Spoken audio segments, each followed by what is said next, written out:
former pharmaceutical executive Martin Shkreli, also known as Pharma Bro. How could I forget that moniker? Exactly, right? Will be learning his fate today as a judge hands down his sentence. Shkreli is guilty of defrauding investors, but he made headlines for hiking the price of the life-saving drug Daraprim by 5,000%.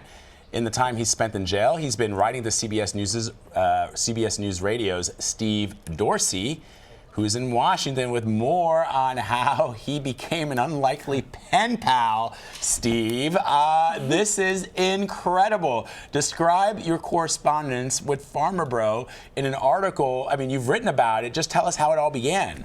Well, you know, I was interested, Anne-Marie and Vlad, in hearing about Shkreli's experience in prison, his first time behind bars as a white-collar criminal in a facility, the Brooklyn Metropolitan Detention Center, that holds some very serious convicts, including murderers and rapists and gang members.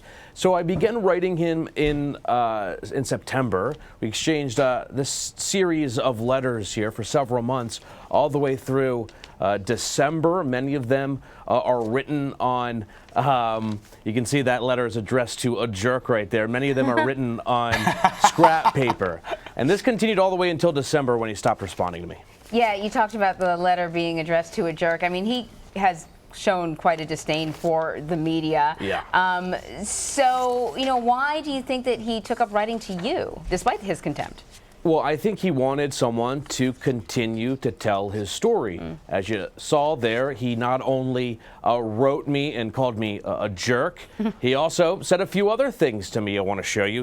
He's told me in one letter, quote, "You disgust me." In another letter, he wrote, "A pox on the Dorsey house." Yet he continued to respond. Very personal. Yeah, you know, I can blame that for a lot of things that's happened to me over the last few months. But, you know, he continued to respond to me, even though he asked me to stop writing. Certainly no one forced him to write to me. But I think it is an example, perhaps, of Shkreli's desire to be at the center of attention, and for him to really want to play this role of antagonist. It's something he played when he was reviled for raising the price of that life-saving drug Daraprim by 5,000%, to during his trial and now in prison. He clearly relishes the role of being an antagonist, but it's literally what landed him in jail. That's what I was thinking. I was like, how's that working out for you, buddy? It's not working out so well. Yeah. I mean, he's in jail. I mean, did he talk a little bit of, was he self-reflective, Steve, at all? Well, I think he did discuss his conviction with me. He was defensive in one letter. He wrote that in my case, my, quote, defrauded investors made 3 to 5 times their money, and I made $24,000 for 3 years of work. He also called the people behind his indictment fools. And in fact, you know, those victims did get their money back, but through stock he gave them in a drug company that prosecutors say was the same company from which he used looted investors' money to start. So you write that the tone of his letters to you, very, very different than the ones that he wrote to the judge. Can you describe what you found in court records and whether or not it could actually influence the judge's decision on sentencing day? Absolutely. You know, this is, I think, the key takeaway is the shift in tone from his letters with me to what he wrote a judge who is going to sentence him perhaps up to 20 years in prison, asking for leniency.